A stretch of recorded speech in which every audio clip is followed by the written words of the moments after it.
और चाहे कुछ भी हो, हम्म, और उसमें ना तो आरती है ना कोई कुछ भी नहीं है। आप कुटुंबों को शिक्षित संस्कारित करने में लगे हैं तो कौन विरोध करेगा, किस आधार पर विरोध करेगा?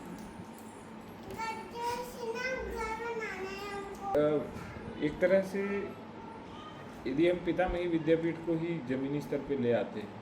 नहीं, पितामही विद्यापीठ को ही ऐसा नहीं हो सकता। पितामही विद्यापीठ तो है ही जैसे। इसके साथ साथ में बाल हमने शिक्षा भी उसको करते देखा थे। था ना कि ब्रह्मचर्य, चारों आश्रमों के 4 गुरुकुल होंगे, और ब्रह्मचर्य आश्रम में गृह गुरुकुल, फिर गृह गुरुकुल में 10 वर्ष का, फिर विवाह पूर्व युवावस्था के लिए ऐसे 2 हुए, और फिर गृहस्थ, वानप्रस्थ और संन्यास्त। इतना तो आप पितामही विद्यापीठ के अंतर्गत कर सकते हैं, यानी करना चाहिए।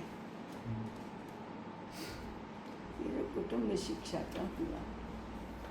तो केवल हम छोड़ेंगे 10 से लेकर 20 वर्ष की आयु तक, शेष सारा आना ही चाहिए उसमें। हाँ, नहीं, 10 से लेकर 20 वर्ष की आयु तक दोनों बातें होनी चाहिए। घर में भी होना चाहिए और विद्यालय में भी होना चाहिए।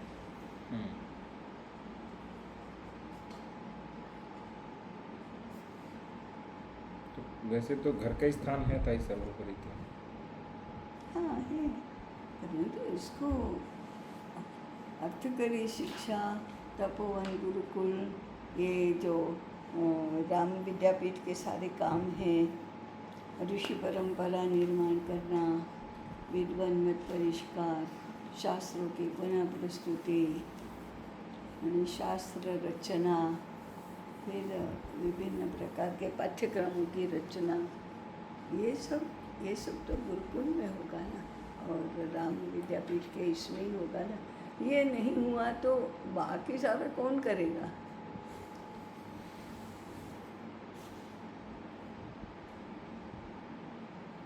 पितामही विद्यापीठ को मार्गदर्शन कहाँ से मिलेगा?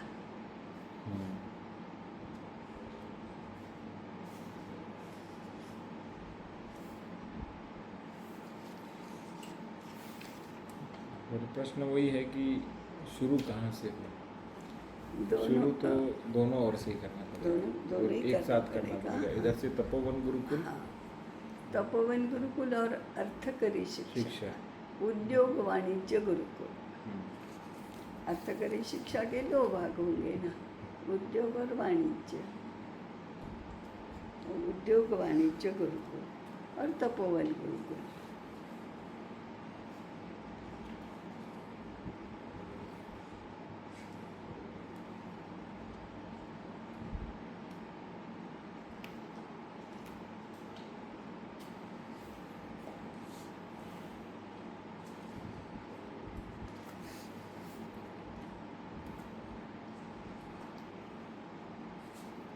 तो पहला ताई तपोवन गुरुकुल ही होगा, क्योंकि तपोवन गुरुकुल में जो आचार्य तैयार हो जाएंगे वो आचार्य हमारे अर्थकरी शिक्षा, उद्योग और वाणिज्य का खोलेंगे।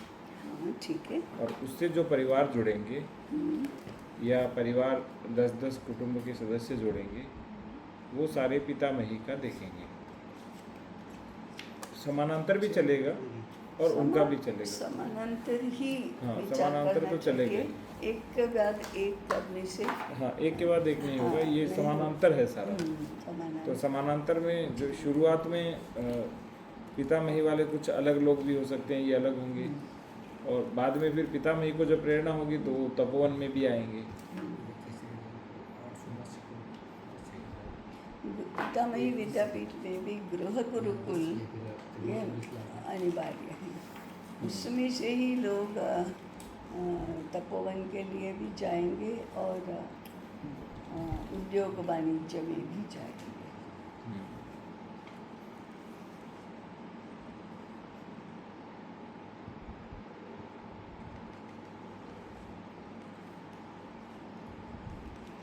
उसके साथ एक ऋषि गुरुकुल कह सकते हैं हम उसको, जिसमें ये ऊपर के सारे काम होंगे ना। जी ताई। ऋषि गुरुकुल तो तपोवन गुरुकुल ही हो गया था एक तरह से। तपोवन गुरुकुल आपको 8 वर्ष की 10 वर्ष की आयु से करना पड़ेगा। तो ऋषि गुरुकुल किस रूप में था? ऋषि परंपरा निर्माण करो, जैसे विद्वानों को लेकर ही होगा। ये तो कुलपति निर्माण करो, आचार्य निर्माण करो।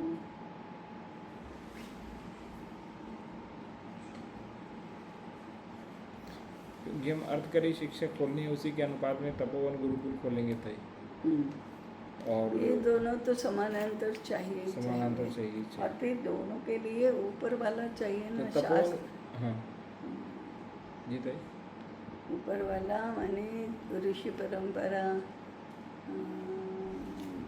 तो तपोवन गुरुकुल का ही अंग हो जाएगा ना ऋषि परंपरा तो, क्योंकि तपोवन गुरुकुल में 2 तरह की चीज़ें होंगी। एक 10 से 20 वर्ष की आयु के बच्चों को आगे के लिए तैयार करना, और दूसरा समानांतर जो ऋषि गुरुकुल होगा उसमें आचार्य, कुलपति और ऋषि बनने के लिए जो अग्रसर है वो आगे जाए।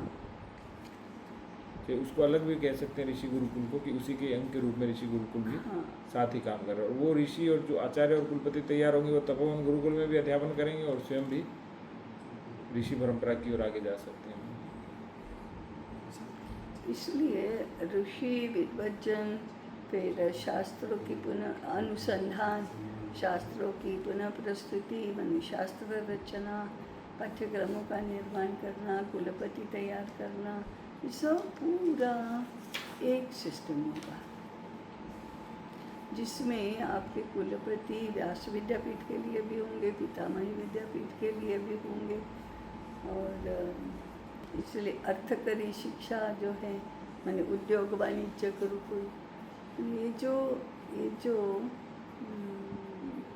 त्रिवर्ग पुरुषार्थ वाली शिक्षा है वो सब एक भाग रहेगा। जैसे गृह गुरुकुल में हम 10 वर्ष तक ले रहे हैं, फिर ऊपर के लिए गृहस्थाश्रम, वानप्रस्थाश्रम, संन्यास्ताश्रम ये भी कर ही रहे हैं। और ये सब चलाने वाले आचार्य और ये पितामही विद्यापीठ के कुलपति, ये तो कौन से गुरुकुल में होंगे? फिर तपोवन में छात्र पढ़ेंगे, जो पढ़ लेने के बाद आचार्य बनेंगे ही, ऐसा नहीं है ना। ताई तपोवन से तो सब और जाएंगे, वो उद्योग में जाएंगे, वाणिज्य में जाएंगे और ऋषि परंपरा में भी जा सकते हैं। तो तपोवन से ये सुनिश्चित करा लेंगे कि भाई आप तपोवन में हैं 15 वर्ष तक, 15-16 वर्ष ही तो रहेंगे ताई। 20 वर्ष तक भी हो सकता है। जब तक उसको व्यवसाय या माने गृहस्थाश्रम तक तो होगा ना। तो जिनको उद्योग में जाना है फिर उनको उद्योग का सिखाएं, जैसे विद्या क्षेत्र में हो रहा है अभी। और जिनको व्यापार वाणिज्य में जाना है उनको वाणिज्य का सिखाएं, और जिनको आचार्य या ऋषि परंपरा में रहना है वो फिर यहीं रह करके आगे ऋषि गुरुकुल को आगे बढ़ें। और इसी में से कुछ आचार्य स्वतंत्र भी तैयार हो सकते हैं जो स्वतंत्र गुरुकुल करें।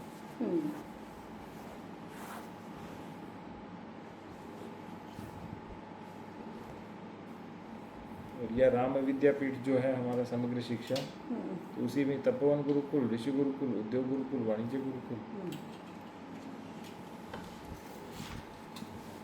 तपोवनता ही मैं 2 रूप में देख रहा हूँ इसमें।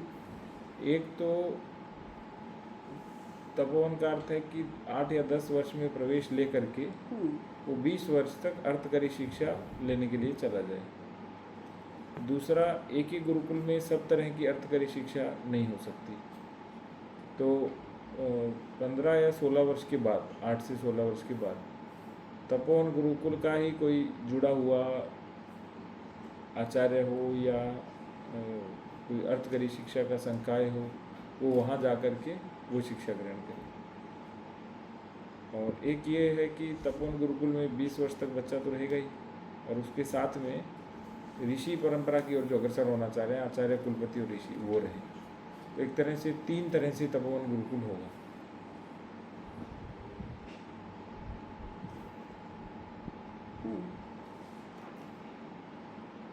इसको बहुत वो नहीं कह सकते लीनियर कि भाई इसके बाद ये, इसके बाद ये, या इतना होगा, समानांतर चलना होगा। समानांतर ही चलना होगा। तो शुरुआती जो तपोवन गुरुकुल होगा वो तो 8 से 20 वर्ष का होगा, 8 से 10 से लेकर 20 वर्ष तक का। और 25 वर्ष तक का भी होगा जब तक गृहस्थ शिक्षा नहीं हो, ताकि विवाह पूर्व की जो भी शिक्षा है गृहस्थी की वो भी उसे मिले। तो उसमें ताई लड़कियों के भी गुरुकुल होंगे पैरेलली, समानांतर होगा, अलग दोनों का। उसमें आचार्य महिला ही रहेंगी। नहीं, जरूरी नहीं।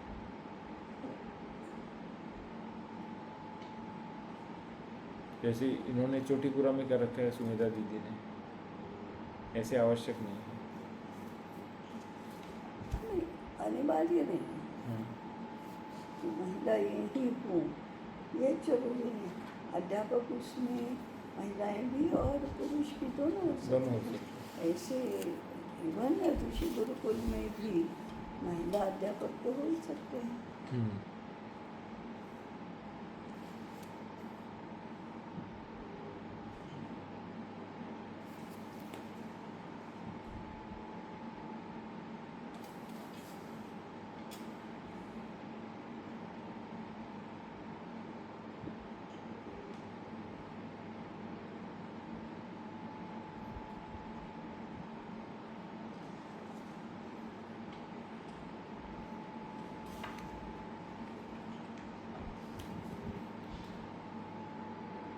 व्यास विद्यापीठ का भी विचार करना चाहिए ना। जैसे पिता में ही विद्यापीठ का किया, वैसे व्यास विद्यापीठ का भी करना चाहिए।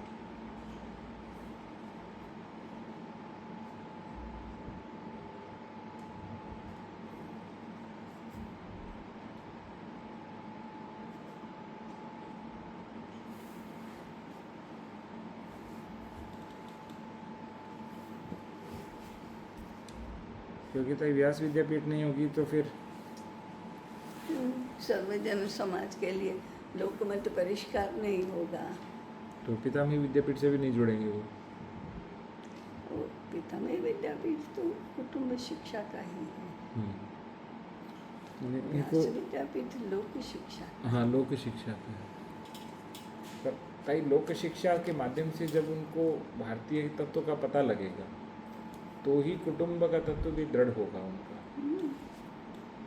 इसलिए समानांतर तो चाहिए, क्योंकि अभी हमारा तब भी ये हो सकता है कि वो छोटे बच्चों का नहीं चाहिए, क्योंकि वो तो हर हालत में इधर ही रहेगा, गृह गुरुकुल में ही रहेगा।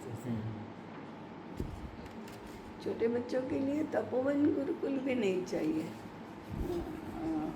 उद्योग वाणिज्य भी नहीं चाहिए।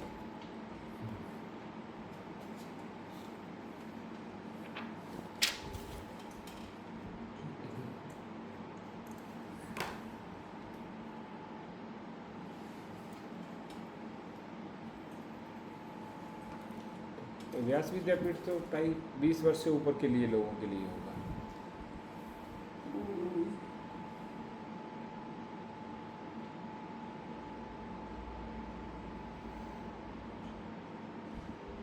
छोटे बच्चे हो सकते हैं जी, मंदिर में आए तो उनको शिक्षा मिले, या उसमें तो सब लोग होंगे ताई, क्योंकि उसमें मनोरंजन भी होगा और सब होगा। इसलिए उसके पाठ्यक्रम अलग होंगे। जैसे कथावाचक, नुक्कड़ नाटक करने वाले,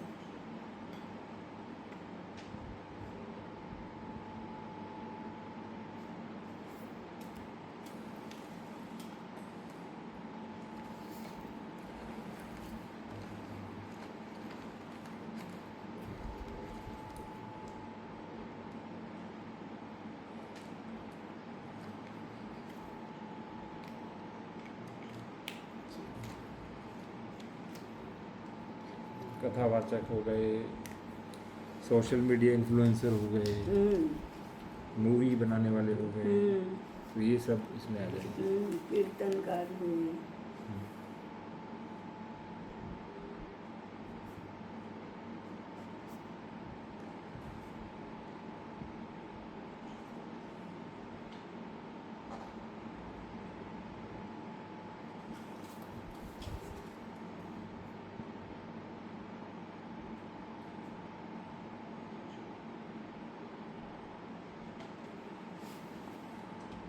इसमें ही वो शिशु राम कथा चलती है ना। शिशु राम कथा तो शिशु वाटिका में चलेगी। तो वो लोक शिक्षा का ही भाग हुआ ना।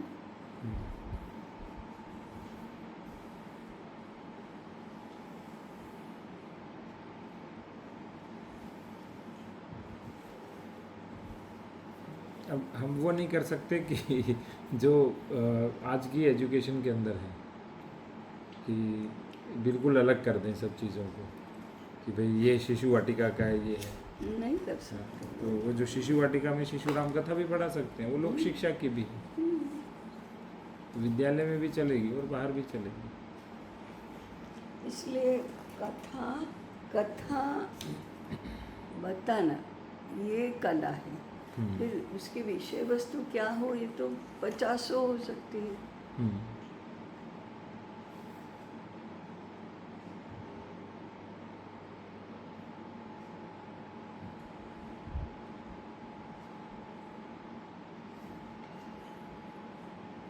नहीं, कथा बताना वह 2 दिन की कथा भी हो सकती है और 7 दिन की भी हो सकती है। उसके लिए आपको कथा चाहिए और कथा बताने की कला चाहिए। तो सीखना क्या है? कथा बताने की कला सीखना है और कथा की रचना कैसे करना ये सीखना है।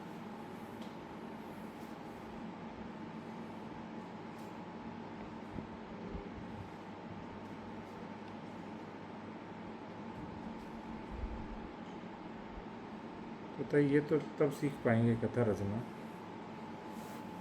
जब आपने पूरा अच्छे से अध्ययन बाल मनोविज्ञान का भी किया और विद्वान भी हैं आप, और सामने वाले को पढ़ लेते हैं कि इसे क्या चाहिए। तो हमें पता होना चाहिए कि 2 वर्ष वाले को क्या चाहिए, 5 वर्ष वाले क्या चाहिए, 20 वर्ष वाले को, 10 वर्ष वाले को। कथाओं की रचना करना और ये सब तो आपके ऋषि गुरुकुल का हिस्सा होगा। और उसके बाद व्यास विद्यापीठ में भी सिखाया जाएगा। भले ही आप 15 से 20 वर्ष की आयु के लिए सिखाओ।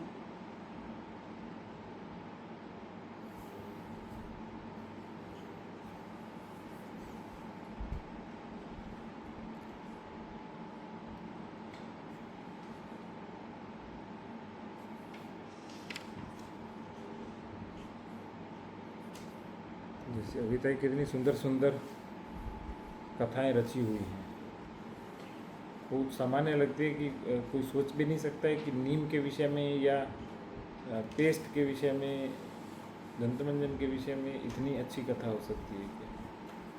क्योंकि उसके सारे पक्षों पर विचार किया गया। उसका आध्यात्मिक पक्ष क्या है, आर्थिक क्या है, सामाजिक। इसके कथाओं को बताना एक, और इसके आधार पर नाटक तैयार करना,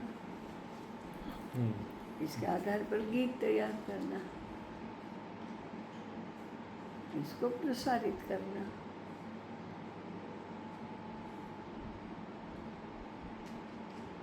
तो प्रचार और प्रसार कैसे करना, ये भी तो एक आयाम होता है ना। नुक्कड़ नाटक करना सिखाना,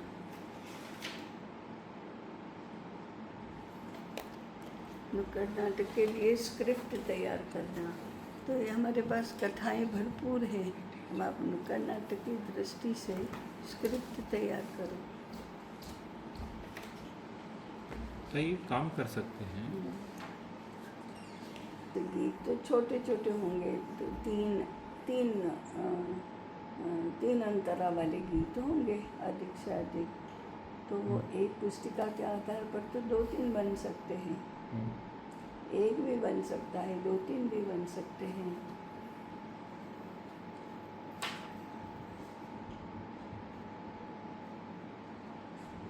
जैसे इस बार नीम के ऊपर वाणी पुस्तक कक्षा 4 में भी आया है ताई। अच्छा, ला लेके आना वाणी।